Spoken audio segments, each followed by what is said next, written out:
দিদি এদিকে কাজ সারছে, মোচাটা কিভাবে কাটি একটু দেখিয়ে দিন না। হা কপাল, এত বড় ধাড়ি মেয়ে হয়েছে এখনো মোচা কাটতে পারো না? তোমার মামি তাহলে একদিন কি শিখিয়েছেন তোমাকে?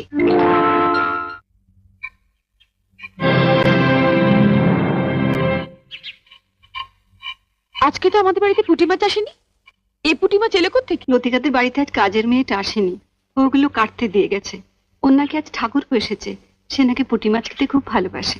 এদিকে তোমার অসুস্থ ছেলে খিদের জ্বালায় কাঁদছে, আর তুমি লতুর ঠাকুরপোকে পুঁটি মাছ খাওয়ানোর জন্য। সব কথাতে এভাবে হেসো না তো।